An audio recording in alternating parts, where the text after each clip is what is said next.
Hey, Justine, it's nice to have you on the podcast. I'm excited to get into all things running and fun. I looked at your Instagram and it looks like you prioritize having fun when you run over like everything else. Yeah. So I'm excited to get into like some mindset stuff too. Yeah. Have you been a runner your whole life? Have you been into the outdoors? Give me like a little brief history on that. Yeah, so I grew up in New Hampshire, and I did come from an outdoorsy family, though I think I pushed away from that. Both my parents like worked for the state doing like fish and game stuff. We did a lot of like snowmobiling and dirt biking, but not, and some hiking and stuff. And I definitely grew up skiing, but not running. No one in my family is a runner, or was at the time. And yeah, I wasn't particularly athletic. Like I played some team sports in high school, but wasn't good enough to do any of that in college. And then I think I was like in my mid-20s trying to figure out where like exercise fit into my life. And I'd just run down the roads, up the roads, like before work. And yeah, it wasn't until I moved to Utah. And even after I moved to Utah, I like didn't trail run. I hiked. I moved here and didn't know anyone and just started trying to bag peaks. And I didn't know it at the time, but this is probably like my intro to running. I would hike up and then run down, which is essentially what trail running is. Yeah. Yep. And in 2019, the company I was working for asked me to be a part of a relay team for running up for air in Ogden, the Malin's Peak RUFA. And we did 24 hours of it. We went in order 1, 2, 3, 4. And I was the first one. And when I got done with my fourth lap, they called me and I was on the summit and they were like, "We're all done. We don't want to run anymore." I was like, "We still have time to do one more. We just got started. Let's go." Yeah. Yeah. I was like, "There's still enough time to do one more." So I ended up doing 5 laps, which was like about 10,000 feet of vert and 26 miles. And your first time trail running. Yeah. That's awesome. That's crazy. Yeah. We only had like one pair of spikes between us. No one knew what they were doing. We like switched them every lap and took naps in the back of the car. But I felt so empowered being like the only one that wanted to keep running. That the next year, I decided to sign up for the whole 24 hours by myself. That's crazy. Yeah. Had you run any ultra distance races at that point? No, I hadn't run any races at that point other than the relay race. That's crazy. So did you train up to it, or as it came, you were just like, I'm going to sign up for this 24-hour race? Yeah, but at that time, I didn't know even what Strava, like I knew what Strava was, but I wasn't on Strava. I didn't know where to run in the winter, but I knew that I had to like keep practicing. So I just did like laps up Olympus and laps up Grandeur, like trails that I was like familiar with in preparation for it. I did like my longest run to date before that, a training run, and I just like drove from trail to trail, but I did Olympus, I did Grandeur, yo-yo, and then like 2 wire laps. And I was like, hopefully I'll be good for the big run. So what was that mileage? 27 miles 14,000 feet. So your longest training run to date even? Yeah, before going into RUFA was 27. Okay. Yeah. That's crazy. And then everyone, like my family was telling me like, go for 6 laps, like we'll be good. And I was like, no, I think I can do more laps. And I was like, set my goal at 8. And it was pretty early on that I realized that if I kept going at the pace that I was going, which was like the only pace that I knew, that I could do more. And I ended up doing 10 laps. And so 60 miles and 26,000 feet of vert. That's crazy. And I was hooked from that moment. Yeah. And especially ultra distances and vert. Those are the 2 things that I kind of fell in love with from that. And yeah. It is so empowering. Like finding out that you like suddenly just like stumbling into the fact that you're like capable of doing way more than you thought you could is really empowering. That's and cool. Especially in athletics, which is something I never felt like I had a place in ever. Even like when I had to relearn how to ski when I moved to Utah. I did climb a bunch, but I was never like a great climber. And yeah, so running, I was like, oh, wow, this is fun and I'm okay at it. Like, let's see where this goes. Yeah. So when 8 laps came around, I'm sure you were in some pain. What made you push to 10? Just like, oh, I guess I can do this? Or you just had time left? And so yeah, I just had time left. I can't remember. I mean, this, like, it's always easy to look back and be like, I wasn't in that much pain. I'm sure I was in pain, but I don't remember that you like part have of it. like such like rose-colored glasses looking back on races. It's like, that was easy. That was fun. Yeah. Yep. But that's crazy. So after that, at what point did you jump into, I think, didn't you say Millwood? Or I think I read online that Millwood was your first 100-mile race. Yeah. But after that, COVID happened, and I like didn't know where I was going with running. And yeah, races were all stopped. Not that I had the race bug quite yet then, but I still kind of ran. I wasn't in great shape through COVID, but I started piecing together sections of the Whirl. And I did the Whirl. So why the Whirl? That's like so extreme to like go from, oh, my first trail race ever to like, I'm going to run the Whirl. I think it's because of that climbing background that I had. Okay. I was pretty comfortable like on ridge lines. I had done some pieces of it. My brother, who is also a huge badass skier, climber, ice climber, he does it all, and now runner too. He had done the reverse Whirl and asked me to pace him for a section. And I paced him. It was so hard. Like, I paced him from like Poline Pass, Cardiff, down Ferguson, like down climbing Monte Cristo. And I was like, no Holy way. Cow. He's like, you should consider doing the Whirl. And I was like, no. He's like, give it a day or two. And I think it was like literally a day or two. I was like, okay. But yeah, that was really cool. And that was like my longest effort to date. I had hoped to come in under 30 hours, but I think I was like 32 hours or so. But it was awesome too. That was like the hardest thing I had done to date for sure. I remember I didn't have a ton of miles or vert leading up to it, and man, I remember coming out bells just like hobbling, my knees not working. Like bells is awful coming down. Yeah. Anyway, but after the Whirl, I like can only imagine. That's nuts.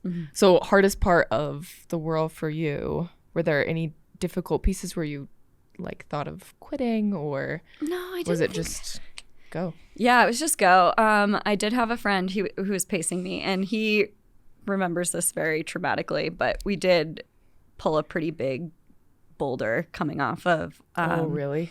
Of what white baldy. Yeah. That's scary. Yeah. And it got him in his knee, and it ended his goals of doing the Whirl that summer too. But that was probably pretty scary, and I was like, oh, let's just go. And luckily from there on out is relatively straightforward. Yeah, as straightforward as the Whirl is. Yeah. That's kind of nuts. Yeah, that was really cool. So that led into your Millwood adventure, I guess. Yeah. Yep. I did RUFA again, and I think it was right before, that was 2022 that I did RUFA and did 11 laps again, or 11 laps that time. And then yeah, Millwood was 2022. You won RUFA, right? Yeah. Yeah. I don't even think we've explained this. A lot of people listening to this podcast probably don't know what RUFA is. Do you want to explain it? Yes, really I'm super passionate about this event because it got me into trail running, but also it's for a great cause. And I love Jared Campbell. He's an amazing human. But yeah, it's an event. There's now like 6 of them all over the country. And then I think there's some international too, where for the Salt Lake one, you run up and down Grandeur Peak as many times as you can in a certain block of time. They do 6-hour, 12-hour, and then 24-hour events. And so Grandeur Peak is how many miles, how many feet of vert? Grandeur is about just over 6 miles, and it's 2,600 feet of vert. So you're just trying to do as many laps as you can, while also like raising money for different organizations that support cleaning the air in Salt Lake Valley and Utah in general. So it's a really cool event. I love events that give back to the community. So. And this one is especially cool because I think they've chosen peaks that all of us know really well and that like mean a lot to the running community. And I mean, obviously air also means a lot to us. So it is like, it's a really cool sentiment. And if you can volunteer or be involved in any way. Yes, absolutely. Yeah. It's super cool.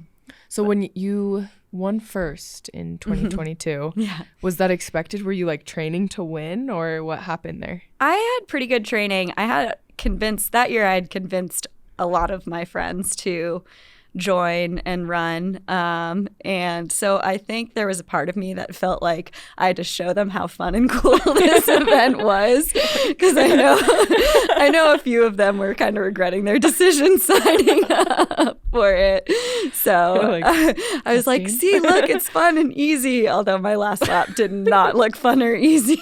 I was like hallucinating on the last one. But oh, for sure. That's crazy. But yeah. It is a super cool event, and I think that I was just empowered by when I started running. I didn't have a huge community of runners. I didn't know any runners, and that's kind of where when I discovered Women of the Wasatch, which is the running group that I'm now fully ingrained with and love them so much, and finding that community really made trail running even better for me.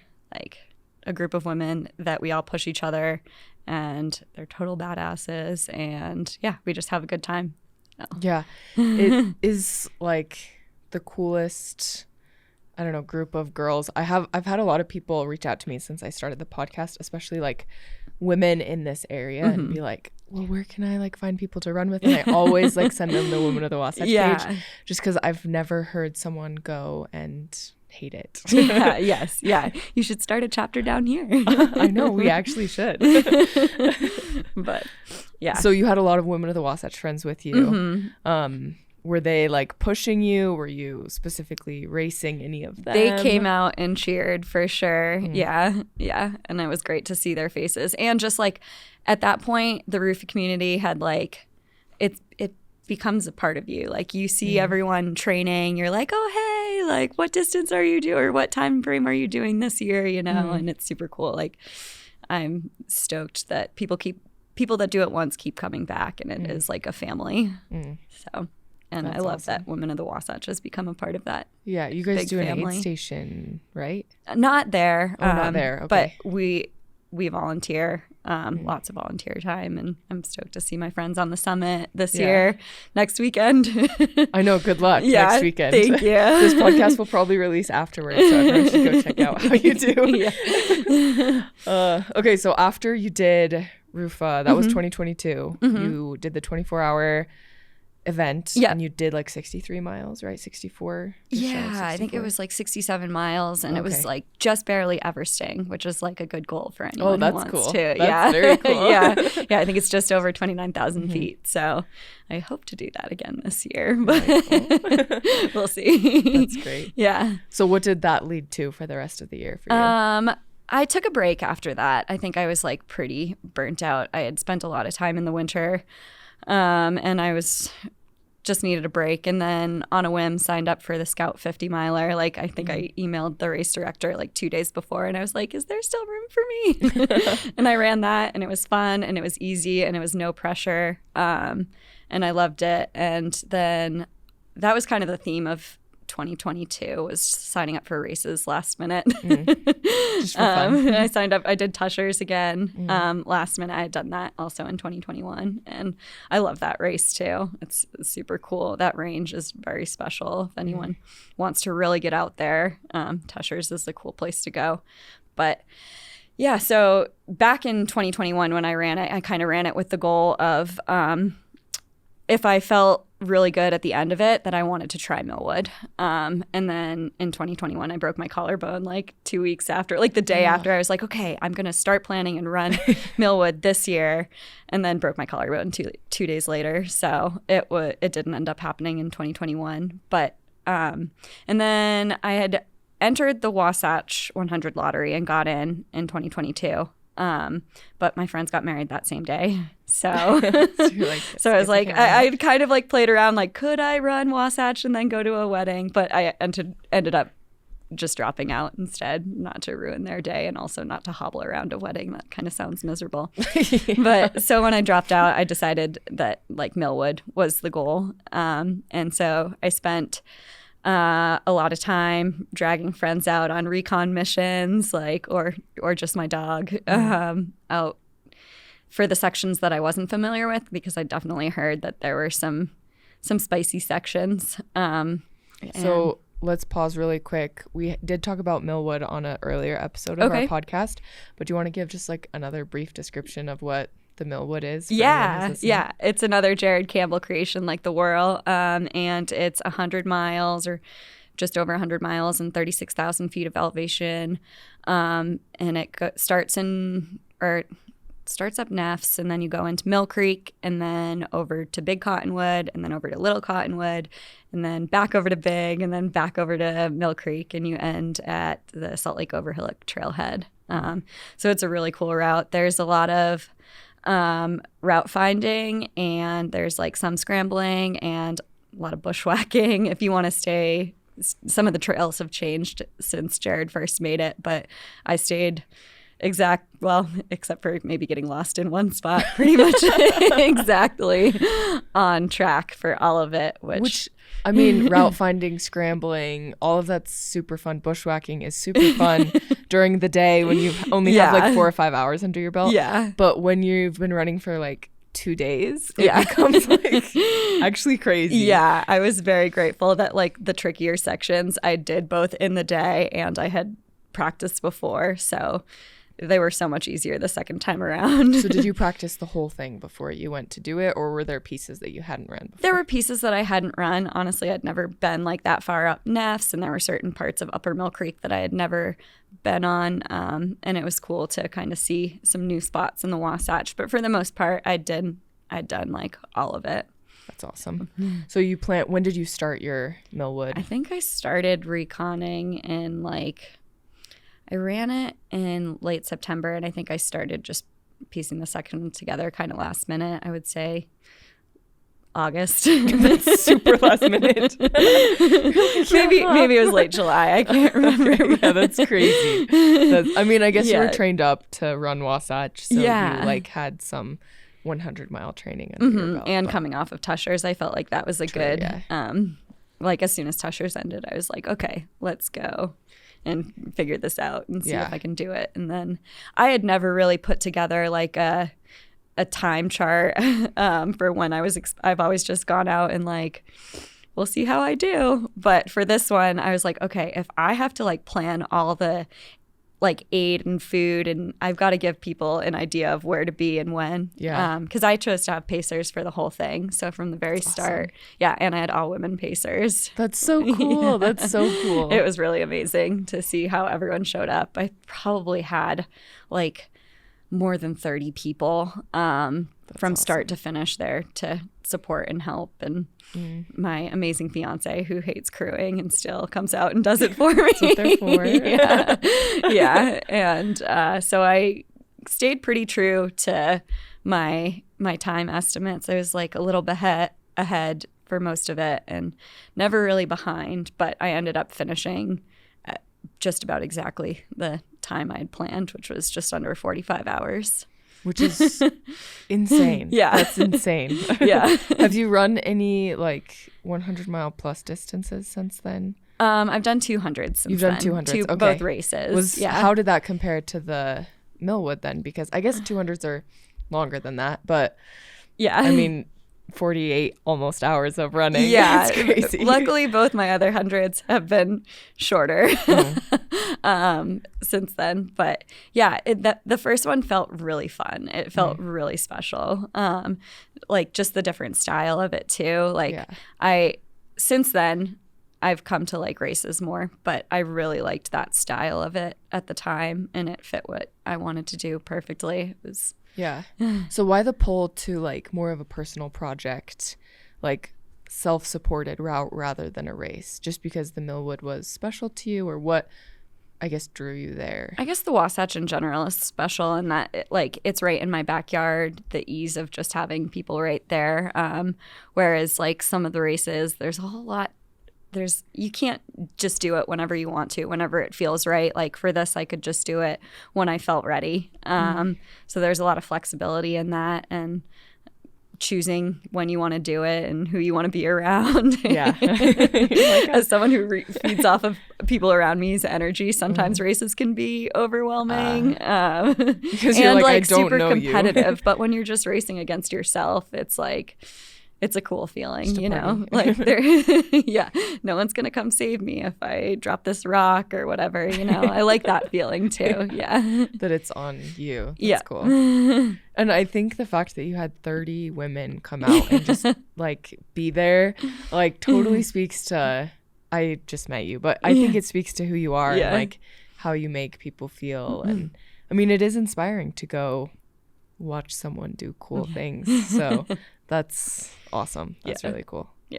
That's awesome. Were there any super difficult parts of the Millwood that you really struggled at, or was it mostly just like putting your head down, being consistent? Yeah, I feel like I didn't even put my head down that much. Honestly, I like went through the whole thing up until like the last 10 miles were rough, and I wanted it to be over. It had already gotten dark again. So I was going into my second night, and that was a section that I hadn't done before. I think it's like Mill B, and then I've done Thanes, but like you go up and over Mill B, and I hadn't done that section. And so I didn't know when the climb was going to end. And someone had told me there was 2,000 feet of vert. And then so I kept checking my watch. I'm like, okay, we're more than 2,000 feet. There was like 3,500 feet of climbing. No. And even after you get to like the top of the big climb, there's still more climbing after that. You're like, But so that the last 10 miles were kind of rough. And yeah, grateful for my pacer for keeping me Who was your going. pacer then?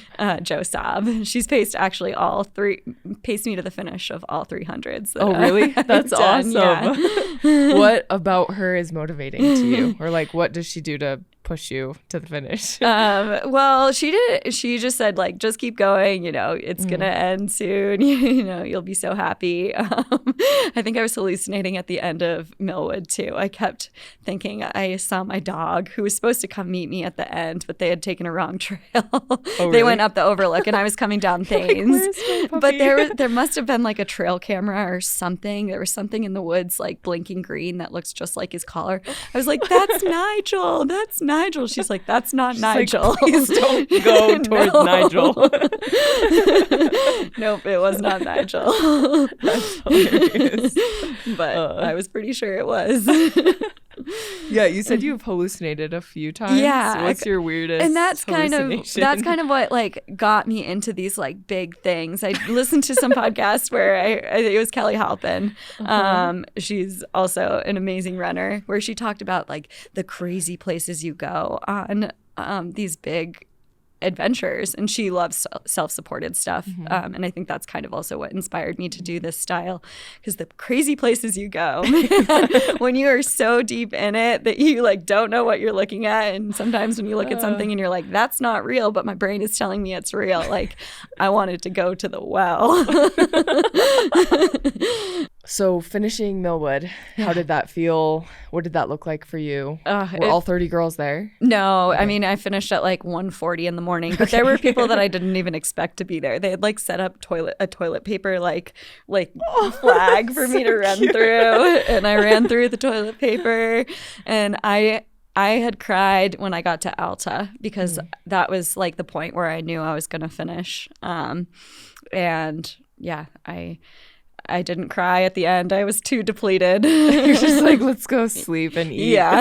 Yeah. How was your stomach for the Millwood? Did you have trouble keeping things down? Or? No, I'm a really good eater, so it went pretty well. I did a lot of real food. My amazing fiance made like every option. So I was like, okay, I tried to guess what foods I was going to want to eat. I was like, okay, this one I'll have burritos. This one I'll have mac and cheese. This one I'll have soup. And obviously it doesn't like work out like that, but he had like everything ready for me at every aid station. So it was incredible. That and springs, and I don't do any like drink mixes at all. They really hurt my stomach. Yeah. And I always get weird issues after I drink just don't want to drink my water if there's anything in it. But yeah, so I do like salt tabs for electrolytes. And see, salt tabs really hurt my stomach really? too. Yeah. I'm lucky that I don't have that. Yeah, that's lucky. Yeah. So what is your nutrition plan for like these longer races? Do you have like a certain number of grams of carbs that you eat now, or are you just like, I'm just gonna eat when I want to eat? Yeah, I mean, like? I do set alarms for myself, and I try and get like I try and plan it out pretty well, and then also rely on like what aid stations have, and then try and eat real food too. But spring is usually my go-to for that, because it's just because it's high calorie and it's easy to carry, and it's hard to find higher calorie ones. I know, it's like 300 calories for that little thing, or 200 for some of them, but yeah, I'm lucky to not have too many stomach issues when I run.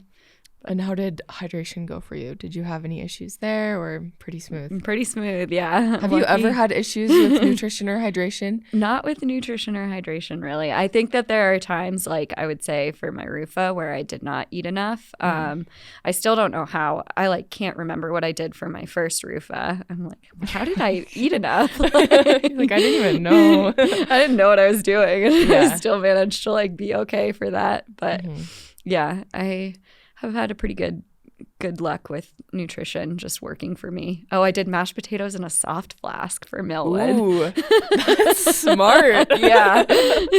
Well, did that go down pretty easy? It went pretty well until you got a chunk in there. Okay. And it's like, yeah. Oh, lovely. Yeah, and then it would get stuck, and you try and squeeze it out, and then it explodes in your face. On your face. You're like, I'm dirty anyway. Mashed potatoes in my face. But yeah, I think one of the things that people are most surprised about when they hear about running ultras, or when people are starting to run ultras, is the types of food that you eat and the wide variety of strategies that there are. So that's awesome. So after Millwood, did you do any other personal projects? No, not yet. There's been a few that have caught my eye, but I started racing again, and yeah, I liked the race format. It's easier on Kelly. So easy, yeah, it's fun. I raced Scout in June of last year, and I'm really excited to hear about this one. I'm very excited. It was amazing too. I did not go into it with any expectations at all, and did not think I was capable of completing 100 miles in the time that I did. But which was what? 25 hours, 25 minutes. Awesome. And I think there was just about 22,000 feet of gain in that It's one. a great time. Yeah. So I was really happy. Got to spend some miles with Elsa before she didn't finish that one, but it was nice to get to run with her for a bit, and definitely put me in a good mood. And then finished my time with her and got some pacers, and just laughed the night away, and didn't have too many low points through that. And then kind of flew through the night section, and then realized okay, I guess I'm in first. Here we are. But second wasn't far behind me, so I did have to push for those last 20 miles, and that wasn't fun.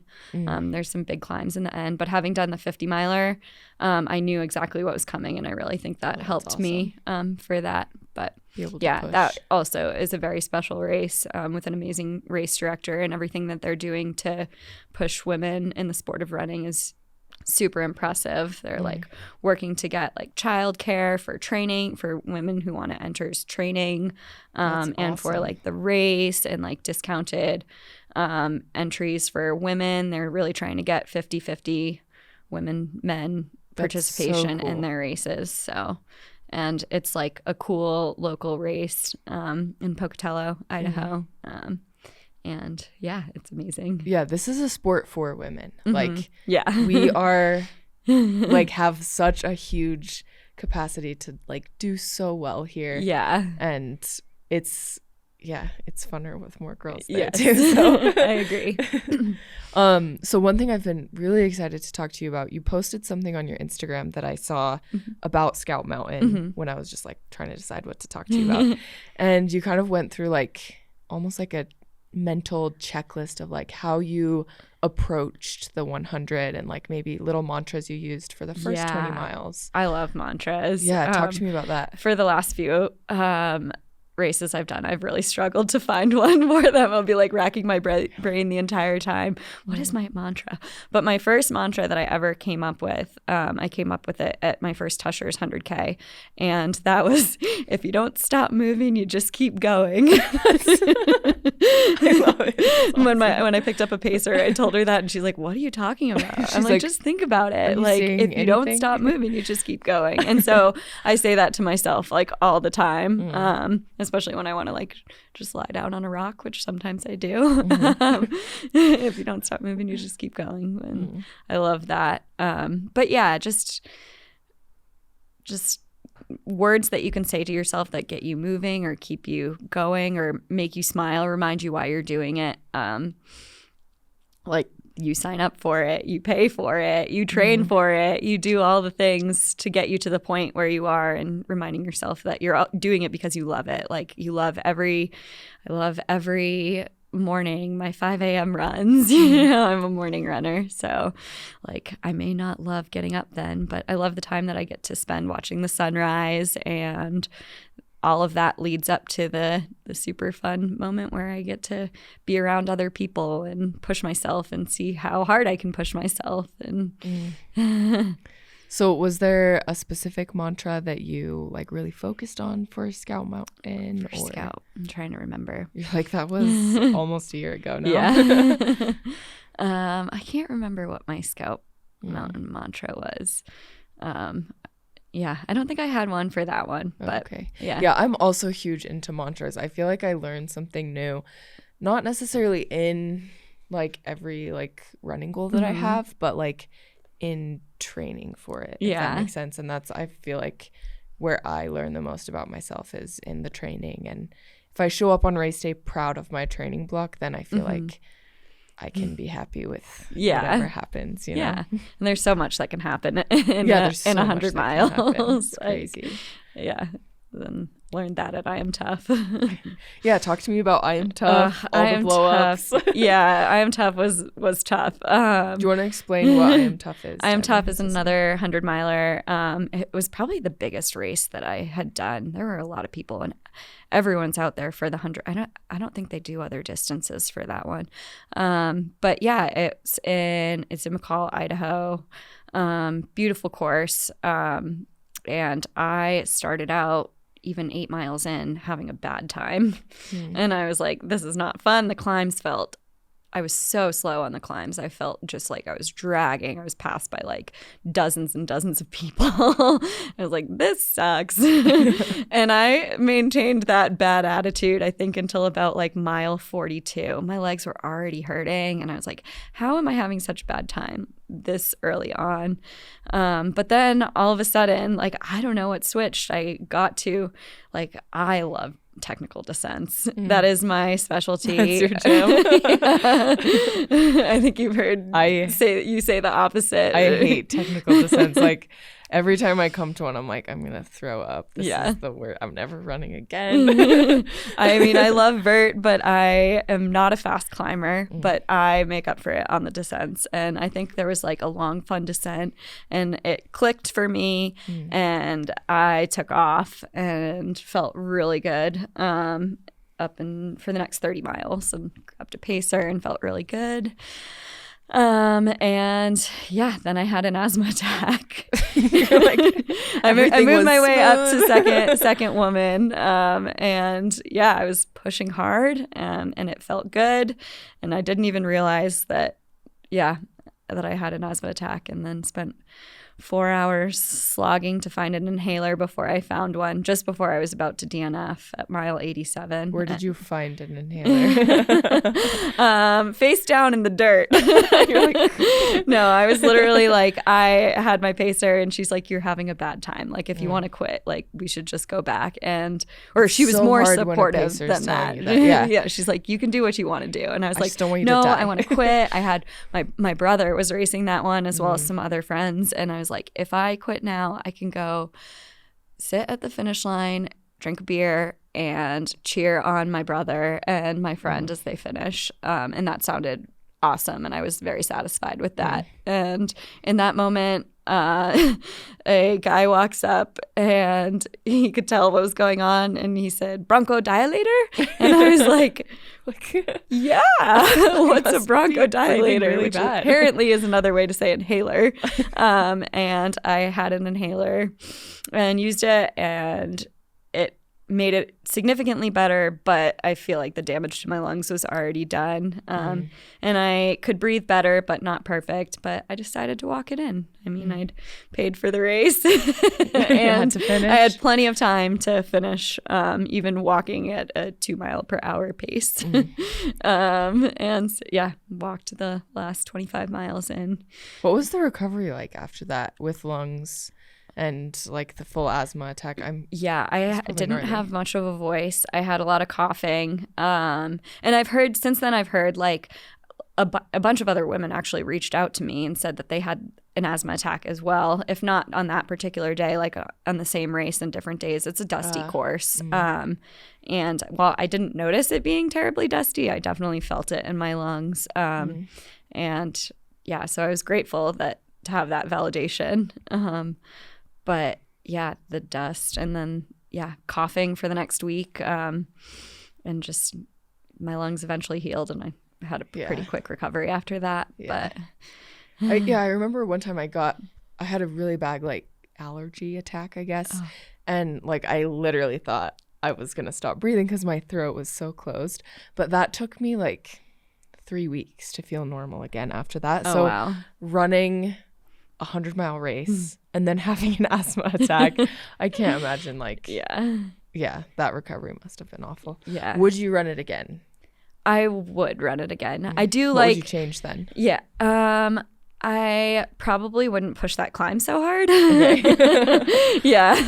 I know I pushed it really hard and I didn't realize how dusty it was. Like literally that was the steepest. It's like super steep. And I think I was just like the people ahead of me had kicked up dust and I was breathing hard. I looked back at some other people's times and I was like, oh, I took 30 minutes to do that climb. You took 40 minutes. I'm like, I probably could have slowed it down and not been breathing so heavy and not inhaled as much dust. But other than that, and now I always carry an inhaler. That's the other for anything big, or anything where I worry that I might, it's in my like first aid kit now.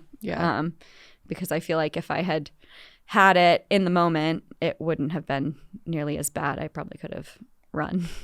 Yeah. That's a hard call too. Like, I don't know. Not seeing the dust everywhere. Like it's hard to know whether or not you should try to wear a buff, but also you can't really breathe through a buff. So that kind of sucks. And when you're just like, so it was nighttime, so I was very zoned in on my headlamp and just directly ahead of me and didn't even realize. But you live and you learn. That's part of the fun of running 100 miles. Something new comes up every time. That's funny.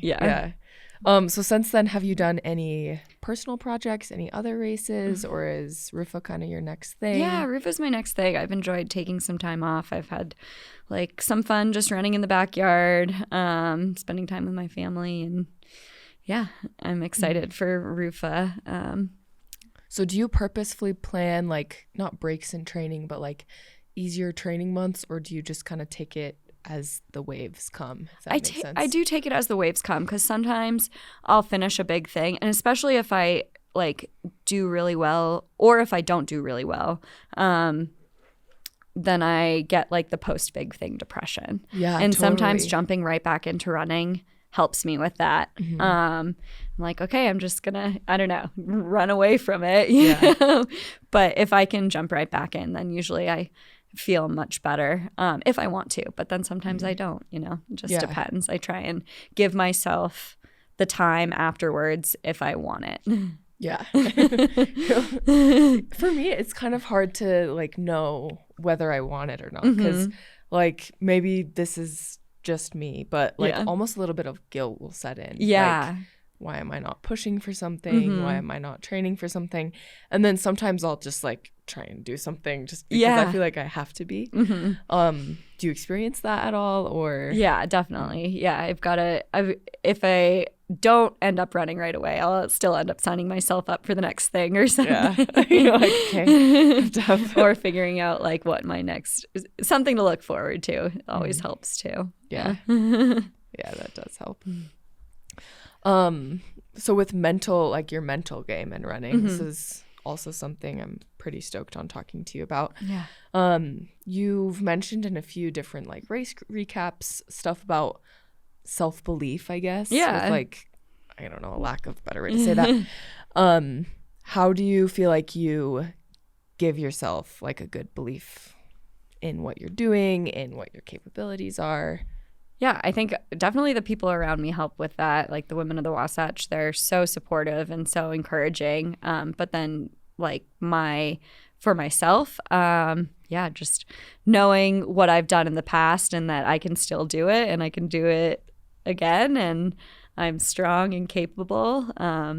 Just reminding myself of that is super helpful. Yeah. I think for me too, something along the lines of like reminding myself why I'm doing this kind of brings more meaning to like how I think of myself. Yeah.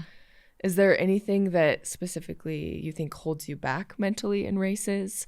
Or are you just like, I just do the best I can? Sometimes I try to get too much into like the mental game of things and people are like, what? No, I think that's a good thing. I wish I had more of a reason for like why I do this. I think it is because I always want to do something that's like a little bit crazy, and I want to kind of see how crazy I can get with it. Yeah. Like, is this possible? Can I do this? Yeah. So that's, yeah.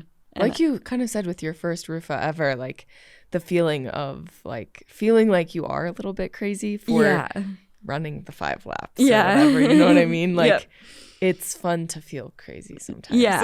Yeah. And I still don't know why I do it. Like I'm like, why do I keep going out running every day? Now I blame it on my dogs a lot. They need to go out every single day, and I love that for me and for them. But I know I love running with my dog. Like if I'm racing and if I'm in a bad spot, like I just think of my dog and how happy he would be to be there if he could. And I'm like, okay, you gotta run this for him. Yes. Did you know that you can do the Buffalo 50K, the Antelope 50K with the dog? I saw that Instagram reel. I saw that a few months ago and I was like, buddy is perfect for this. As soon as I finish Bigfoot, I'm going to start training with my dog on a leash so we can do that. You're going to have to like send me harness tips and like all the tips for it. Because my dog, at least, I have a GSP. He is such a puller. We're working right now with the leash pulling, but he is difficult to run with. My GSP is also a very big puller, but I think that's okay when that's they're like on. Part of the good part of it. Yep. Running canicross and stuff. Well, that's awesome. So this year you have Bigfoot 200 lined up. Are you training for that in any specific way? So I am giving myself a little bit of time if I want to take it after RUFA, and then I am on the wait list for Bighorn 100, which is a 100-miler in northern Wyoming, I think, and hoping to get into that just because there aren't a ton of options for June 100s in the area, and that is one of them. And then if I don't get into that, then I will do Scout 100 again, just because I love them so much. And it is a really, really cool race. I would like to do something different. But so those are my big things for 2023. And then I'm playing around with some ideas for the later fall. Like personal projects or races? Yeah, I know I want to go out to Javelina. The race just like the whole race just seems so cool to me. It also seems like your vibe a little bit, the dancing, a lot of fun. Yeah, like a big party. I love that. But I would not consider myself a flat runner. Like I am a mountain runner. But I'm curious to try something that is outside of my wheelhouse. I bet you'd be great at it. I feel like mountain legs lend themselves well too. Yeah, I hope Flat so. running I legs. mean, when I just paced Elsa the other weekend, that was like my first taste of consistent desert running. I did 27 miles with her, and I was like, this is way cool. Like, I could do another 70 miles of this. Like, I love this. Yeah. Honestly, desert racing is, I love like climbing, but I also love desert racing. Yeah. Like my dad would take us out there as kids all the time. Yeah. Just to like look at rocks. Yeah. And so for whatever reason, it that's just feels so amazing. homey in southern Utah. Yeah. And so like Arizona, Utah desert feels awesome. Yeah. Yeah. Some other races that I saw that you did was the Tooele trail racing. Oh, yeah. Those, I love the Tooele trail races. Yes, they're amazing. I do hope to do I think it's the White Pine 50K this year. I can't remember what the date is on that. I have to mark that one down. But yeah, Jimmy puts on some great races too. I love the like low key vibe. I won a turkey a couple years ago. That's awesome. At the turkey trot, like literally like a full, and it was the Saturday after Thanksgiving too. So I was like, I just had turkey. Like, I'm bored of this now. No, but I ate it the next year for Thanksgiving. That's awesome. But yeah, those races are really, really fun. So fun. And it's just like, there's a lot of little races like that in every running community that you're in. But I love that it's, I don't know, there's like 20 to 50 people at every race. And the courses are just beautiful. So here's my Tooele trail racing plug for whoever's listening. Super cool series. Well, I think you're really inspiring, especially to like girls out there who are either trail running or trying to get into trail running. If you have any advice or anything that's actionable for girls listening, what would you say? You are more capable than you think. Like, you don't have to run every step. You can walk more than half the steps if you want to, and you can still call yourself a runner. You are a runner. And just go out and give it a try. See what you can do. Go as far as you can, and then maybe a little farther, and you'll surprise yourself. Yeah, I wish I would have heard something like that when I started trail running, because I would feel so guilty for walking at all during a trail run. And now that I'm like more in the community, it's like, oh, we walk. Yeah. I'll be the first to walk on like many of the climbs when I'm with the group run. I'm like, we're walking this. I'm tired. And that's okay. Like that is totally okay. And I think that is like the benefit of not coming from a running background or a trail running or like doing sports collegiately or even in high school. Like, no one's telling me I have to run. If I want to walk, I can. And so it gives you like a good like tune in with what your body's feeling and how effort feels. So that might also be a reason that you're really good at these long distances. Yeah. You can listen. Yeah. Okay, Justine, thank you so much for coming. What's your Instagram at? Where can people follow you if they want to follow along? Yeah, you can follow me on Instagram. Not super active on other platforms, but my Instagram is at Justine_Hewitt. Great. We'll link that in the description. And everyone watch her this weekend at RUFA. I guess it'll come out after RUFA, but go check her results. Thanks.